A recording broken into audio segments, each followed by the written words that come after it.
मैं एक गुंडा, कातिल, जेल से भागा हुआ मुजरिम।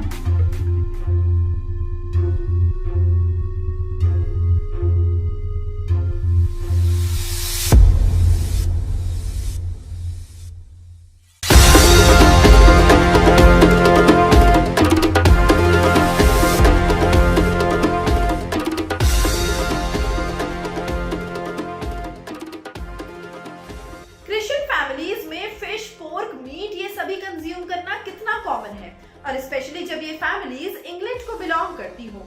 बात है साल 1997 की, जब 8 साल के ग्रेटा के घर में थैंक्सगिविंग की पार्टी चल रही थी। अब थैंक्सगिविंग पर टर्की कंज्यूम करना जैसे क्रिश्चियंस का एक बहुत बड़ा ट्रेडिशन है, लेकिन उसी दिन सुबह ग्रेटा ने अखबार में पढ़ लिया कि किस तरह एनिमल्स कंज्यूम करने से फ्यूचर में जानवरों की कमी होने वाली है, जिससे एनवायरनमेंट की पूरी साइकिल भी डिस्टर्ब हो सकती है। और बस यही बात ग्रेटा के दिमाग में बैठ गई और उसने ऐलान कर दिया कि इस थैंक्सगिविंग पर वो टर्की कंज्यूम नहीं करेगा। अब माता पिता को उस पर गुस्सा तो बहुत आया, क्योंकि वो अपने कल्चर और ट्रेडिशन के विरुद्ध जा रहा था, लेकिन बचपना समझकर उन्होंने भी ग्रेटा की इस हरकत को इग्नोर कर दिया। अब इस बात को 2 दिन भी नहीं बीते थे कि अगले ही दिन ग्रेटा ने पापा की सभी लेदर बेल्ट्स भी जला दी।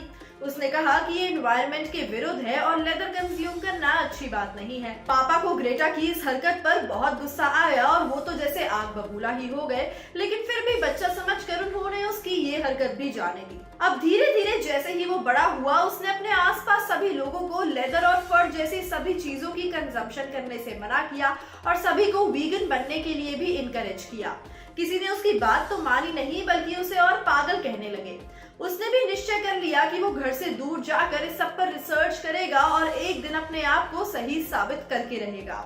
बस यही फैसला लेके वो निकल पड़ा न्यूयॉर्क और एडमिशन ले लिया बॉस्टन यूनिवर्सिटी में, जहां पर उसने एनवायरनमेंट पर पूरी रिसर्च की और पीएचडी तक अपनी पढ़ाई की।